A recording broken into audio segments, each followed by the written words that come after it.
नमस्कार दोस्तों। आज की कहानी है मीरा और पराग के रिश्ते से माँ क्यों परेशान थी। मोबाइल फोन लगातार बज रहा था। गहरी नींद सोई मीरा आवाज़ सुन घबराते हुए उठी। इतनी सुबह सुबह कौन हो सकता है, कहीं कोई बुरी खबर तो नहीं। भय की एक लहर उसके अंदर दौड़ गई। उसने सामने लगी घड़ी पर नज़र डाली। 6 बजे थे। अभी तो बाहर रोशनी भी नहीं हुई थी। वैसे भी सर्दियों की सुबह में 6 बजे अंधेरा ही होता है। इससे पहले कि वह फ़ोन उठाती, फ़ोन कट गया। जुझलाते हुए उसने टेबल लैंप ऑन किया। मिस कॉल चेक करने पर पाया सासू माँ का फ़ोन था। उसके मन में अनेक तरह की शंकाएं उठने लगी। जरूर कोई गंभीर बात है, तभी तो इतनी सुबह सुबह फ़ोन किया है माँ ने। सोच उसने पराग को उठाना चाहा, तभी फिर से मोबाइल बजा। हेलो माँ, नमस्ते, आप कैसी हैं? सब ठीक है ना? मीरा के स्वर में घबराहट थी। देर रात तक जगे रहने के बावजूद उसकी नींद पूरी तरह खुल गई थी। सदा खुश रहो। मीरा के नमस्ते के जवाब में अनुराधा ने उसे आशीर्वाद दिया। यहाँ सब ठीक है। मैंने तो यह जानने के लिए फ़ोन किया था कि तुम उठी कि नहीं। आज तुम दोनों की ही छुट्टियाँ खत्म हो रही हैं। ऑफिस जाने की तैयारी करनी होगी। अच्छा, पराग को भी समय से उठा देना। मेड को टाइम से आने के लिए कह दिया था ना। नई नई गृहस्थी है। मुझे पूरी उम्मीद है कि धीरे धीरे तुम सब संभाल लोगी। अब तक चाय तो पी ही ली होगी। पराग से भी बात करा दे। उसे भी समझा दूं कि वह काम में तेरा हाथ बटाए। अब वह अकेला नहीं है। तेरी जिम्मेदारी भी उस पर है। दोनों मिलकर ही तो गृहस्थी से जमाओगे। वैसे बेटा, आदमियों को कहाँ इतनी समझ होती है। घर तो औरत को ही संभालना होता है। तुम्हारे ससुर तो खुद एक गिलास पानी भी नहीं ले पीते। मैं ही करती हूँ उनके सब काम। हालांकि पराग तो नए जमाने का लड़का है और इतने समय से अकेले रहते रहते घर के कामकाज भी सीख गया है। फिर भी घर तो तुम्हें ही संभालना होगा। अनुराधा लगातार हिदायतें दे रही थी। मीरा को उनकी बातें और लगातार दी जाने वाली हिदायतें सुन बड़ी हैरानी हुई, पर वह उनकी बातों की अवहेलना नहीं कर सकती थी। अतः बोली, आप चिंता ना करें माँ, मैं सब संभाल लूँगी। पराग अभी सो रहे हैं, उठते हैं तो बात कराती हूँ। मीरा ने बहुत ही ठहरे हुए स्वर में कहा। कहीं सासू माँ को बुरा ना लग जाए, इस बात का भी उसे ध्यान रखना था। पराग की नींद डिस्टर्ब ना हो, इसलिए वह बाहर ड्राइंग रूम में आ गई थी। फ़ोन कट गया तो मीरा ने चैन की सांस ली। उनकी शादी हुए अभी 1 महीना ही हुआ था। दोनों ही दिल्ली में नौकरी करते थे और यहीं रहते थे, इसलिए शादी के बाद वे यहीं रहेंगे, यह तो पहले से ही तय था। पराग के मम्मी पापा और बाकी रिश्तेदार लखनऊ में ही रहते थे। पराग की बहन सुधा की शादी हो चुकी थी और वह देहरादून में रहती थी। पराग और मीरा की वैसे तो यह लव मैरिज नहीं थी, पर उनके कुछ दोस्त कॉमन थे जिनके कारण उनका परिचय हुआ था। संयोग की बात है कि जब मीरा के पापा उसकी जॉब लग जाने के बाद उसके लिए लड़के की तलाश कर रहे थे, तो मम्मी की एक सहेली ने, जो लखनऊ में रहती थी और पराग के परिवार से परिचित थी, पराग का रिश्ता सुझाया था। दोनों परिवारों को एक दूसरे का परिवार भी पसंद आया और पराग व मीरा भी। वे दोनों तो इस तरह खुद को आमने सामने खड़े देख हंसे बिना ना रह सके थे। उन्हें क्या पता था कि एक दिन वे दोनों पति पत्नी बन जाएंगे। हालांकि उनके दोस्तों ने तो यही कहा था कि ये अवश्य ही प्यार करते होंगे और इस तरह चक्कर चलाकर अपने परिवार वालों को मना लिया होगा। शादी बेशक संयोग से हुई थी, पर इस समय तो दोनों ही एक दूसरे का साथ पाकर बेहद खुश थे। कुछ दिन लखनऊ अपने ससुराल व कुछ दिन हनीमून में बिताकर वे दिल्ली वापस आ गए थे। उन्हें काम पर वापस जाने से पहले घर भी सेट करना था, पर जब से उनकी शादी हुई थी, मीरा की सास दूर बैठकर भी हर बात में दखल अंदाजी करती थी। जैसे कि टाइम से सोते हो कि नहीं, खाना बनाती हो या होटल में खाते हो, घर के लिए कैसा और क्या क्या सामान लेना चाहिए, पराग को क्या पसंद है क्या नहीं। कई बार मीरा को लगता कि साथ ना रहते हुए भी उसकी सास उनके बीच हमेशा रहती है। सुबह शाम ना जाने कितनी बार फ़ोन करती है। कुछ दिन तो उनका इस तरह चिंता दिखाना उसे अच्छा लगा था, पर फिर जब वे हर बात खोद खोद कर पूछने लगी तो उसे बहुत अटपटा लगा। ठीक है कि वे अपने बेटे और बहू की खुशी चाहती हैं उन्हें कोई तकलीफ ना हो, इसलिए हिदायतें देती रहती है। पर वह भी तो अपनी तरह से कुछ करने की आज़ादी चाहती है। वह भी निर्णय लेने में सक्षम है।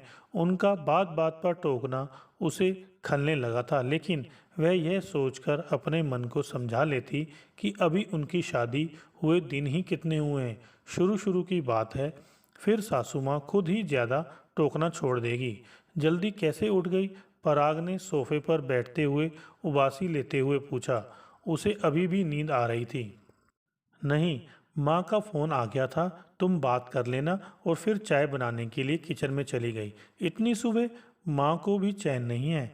किचन में उसके पीछे आकर खड़े पराग ने मीरा की झुलती लटों से खेलते हुए कहा, हाँ, दूर बैठी भी मिसाइल छोड़ती रहती है, बेटे की चिंता में परेशान रहती है। क्या पता मैं तुम्हारा ठीक से ख्याल रख पा रही हूँ या नहीं।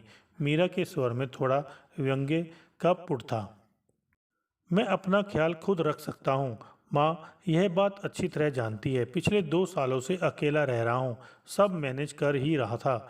मैडम, हम तो खाना भी बनाना जानते हैं, यह बात तो आपको भी पता है। तो बताइए, नाश्ते और लंच के लिए क्या बनाया जाए? पराग का यूँ हर चीज़ को लाइटली लेना उसे बहुत रिलैक्स फील कराता। किसी भी बात को प्रॉब्लम बनाने की बजाय तुरंत हल करने में यकीन रखता है। दोनों मिलकर किचन का काम खत्म कर तैयार हो ऑफिस के लिए निकल गए। मीरा का ऑफिस पहले पड़ता था, इसलिए पराग उसे छोड़कर गया। वह इस बात से खुश थी कि ऑफिस आने जाने में उसे अब कोई परेशानी नहीं होगी। पहले वह चार्टर्ड बस का निर्भर थी, पर अब आराम से पराग के साथ कार में जा सकती थी। दिल्ली में ट्रांसपोर्ट और ट्रैफिक की समस्या इतनी भीषण है कि इंसान की आधी जिंदगी तो इसी आपाधापी में ही निकल जाती है। इन दोनों की जिंदगी मज़े से गुजर रही थी। ऑफिस हो या फ्रेंड सर्कल, सब मीरा से यही कहते, यार तुम कितनी खुशहाल हो। सास दूर रहती है, नंद की शादी हो चुकी है, तुम ही घर की बॉस, और वरना हम तो सास नंद की टोका टोकी में ही उलझे रहते हैं। ट्रेजिडी तो यह है कि आजकल की सासें हैं तो बहुत मॉडर्न, एजुकेटेड भी हैं, नौकरी भी करती हैं, पर जब बात बहू की आती है तो अपना वर्चस्व बनाए रखने के लिए उसके हर काम में कमियां निकालने में पीछे नहीं रहती। मेरी ही सास को देख लो, टीचर है पर बहू से कैसे व्यवहार करना चाहिए इसकी ट्रेनिंग कभी नहीं ली है। बहुत ही नाटकीय अंदाज में बेला ने एक सांस लेते हुए जब कहा तो सब हंस पड़े। ऑफिस में बेला का बिंदास सपन और हाजिर जवाबी सभी को पसंद थी। हमेशा खिलखिलाती रहती थी, लेकिन केवल ऑफिस में या घर से बाहर निकलने पर सास के सामने ज़्यादा खुश रहो तो उन्हें एक तरह की जलन होती है। मेरा तो एक्सपीरियंस यही कहता है कि इसीलिए यार घर पहुंचते ही मैं दुखी सा चेहरा बना लेती हूँ। अब तो मेरा पति भी इस ट्रिक को समझ गया है, इसलिए इस सिचुएशन को हम एंजॉय करते हैं। बेला की बात सुन सब दांतों तले उंगलियां दबा लेते हैं। उसकी फिलॉसफी से सब सहमत थे, पर हर कोई ऐसा करने की हिम्मत नहीं रखता, इसलिए सह रही थी। सास की दखलंदाजी, अरे यार, मैं कोई खुशहाल नहीं हूँ। बेशक मेरी सास यहाँ नहीं रहती, लेकिन वे दूर बैठे भी मिसाइलें चलाती रहती है। दिन में कई कई बार फ़ोन कर डिटेल में सब कुछ पूछती है, राय देती है और हिदायतों का पुलिंदा भी फ़ोन पर ही पकड़ा देती है। मीरा ने मेज पर रखी फाइलों को समेटते हुए कहा। उसके चेहरे पर शिकन साफ दिखाई दे रही थी। ऑफिस में कई बार जब मैं फ़ोन नहीं उठा पाती तो व्हाट्सएप मैसेज की झड़ी लग जाती थी। म्यूट कर के रखा है उनका नंबर, वरना सारा दिन मैसेजों की आवाज़ ही सुननी पड़ती है। मीरा की बात सुन सब चौंक गए। सच? रमा ने माथे पर हाथ मारते हुए पूछा। क्या वह यह पूछती हैं कि तुम लव कैसे करते हो, आई मीन सेक्स? बेला ने मीरा को कोहनी मारते हुए कहा। यार कभी तो सीरियस हो जाया करो। मीरा ने उसके गालों पर चिकोटी काटी। जब भी वे वीडियो कॉल करती हैं तो मुझे नाइट बदल सूट या साड़ी पहननी पड़ती है। कई बार पराग उन्हें टालना भी चाहते हैं तो कहती हैं बहू से बात किए बगैर, उनकी शक्ल देखे बगैर चैन नहीं पड़ता। मीरा ने सांस की नकल उतारी।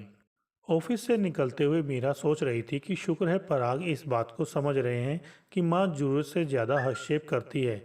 अक्सर कहते भी हैं माँ अगर हमारे साथ रह रही होती तो न जाने क्या होता। मैं तो तुम दोनों के बीच सैंडविच ही बन जाता। दूर बैठकर भी पल पल की खबर रखना चाहती है तो मैं तो उस स्थिति के बारे में सोचकर ही सहम जाता हूँ। तुम्हें लेकर शायद माँ बहुत ज़्यादा पंजेसिव है। पर मीरा की बात सुन पराग खिलखिलाकर हंस पड़ा। इकलौता होने का परिणाम है। पजेसिव तो वे सुधा को लेकर भी हैं। फिर तो उसकी लाइफ में भी दखल देती होंगी। मीरा की बात सुन पराग फिर हंसा। वहाँ मुमकिन नहीं है क्योंकि सुधा की सास बैलिस्टिक मिसाइल है, सीधे टारगेट पर गिरती है। माँ की साधारण मिसाइलें वहाँ नहीं चल पाती। उसकी सास के सामने तो माँ के होंठ ही सिल जाते हैं। फिर तो सुधा की सास से ट्रेनिंग लेनी पड़ेगी ताकि तुम्हारी माँ के वारों से बचा जा सके। मीरा ने भी हंसते हंसते जवाब दिया। अरे चलने दो ना मिसाइलें। अगर उन्हें खुशी मिलती है तो कब तक चलाएंगी? शुरुआती दिनों की बात है, फिर सब ठीक हो जाएगा, पराग ने समझाया। तो फिर चलने दो, मीरा ने पराग की बाहों में झूलते हुए कहा। लौटते वक्त अक्सर पराग उसे तब नहीं ले पाता था जब वह फील्ड में होता था। उस दिन भी ऐसा ही हुआ, इसलिए उस दिन उसे घर पहुंचते पहुंचते 7 बज गए। पराग भी तभी लौटा। कपड़े चेंज कर मीरा कोल्ड कॉफ़ी बनाने जैसे ही किचन में घुसी कि तभी उस का मोबाइल बज उठा। जब सासू माँ को पता चला कि वह अभी आई है तो बोली, इतनी देर घर से बाहर रहोगी तो घर की व्यवस्था बिगड़ जाएगी। टाइम से आ जाया करो। अब खाना घर पर बनाओगी या बाहर से ऑर्डर करोगी? आजकल तो यह फैशन ही बन गया है कि रेस्टोरेंट से खाना मंगवा लो। मीरा की सास उसे कुछ बोलने का मौका ही नहीं दे रही थी। उसने स्पीकर ऑन कर दिया कि पराग भी बात कर सके, पर वह तो कॉफ़ी पीते पीते उनकी बातों का जैसे मज़ा ले रहा था। मैं इतनी दूर बैठी हूँ, वरना आ जाती, तुम्हें थोड़ी मदद हो जाती। फिर तुम्हारे ससुर जी भी तो ज़्यादा ट्रैवल नहीं कर सकते, उन्हें छोड़कर मैं कहीं नहीं जाती। इधर सुधा भी डिलीवरी होने वाली है। उसकी सास का कहना है कि पहला बच्चा है, इसलिए परंपरा के अनुसार वह मायके में ही होना चाहिए। अब तुम लोग भी प्लान करो। 6 महीने हो गए हैं, लेकिन तब नौकरी छोड़ देना, बच्चे पालना कोई हंसी खेल नहीं है। मैं तुम्हें सब समझा दूंगी बच्चे की परवरिश कैसे की जाती है। मीरा की सास लगातार मिसाइल छोड़ रही थी और वह चुपचाप बैठी धीरे धीरे कॉफ़ी के सिप लेते हुए सोच रही थी कि कहाँ से लाए वह बैलिस्टिक मिसाइल। हेलो दोस्तों, अगर आपको हमारी ये वीडियो अच्छी लगी हो तो लाइक करें, शेयर करें और कमेंट्स करके बताएं कि हमारी ये वीडियो आपको कैसी लगी। साथ में चैनल को सब्सक्राइब करके बेल आइकन जरूर दबाएं।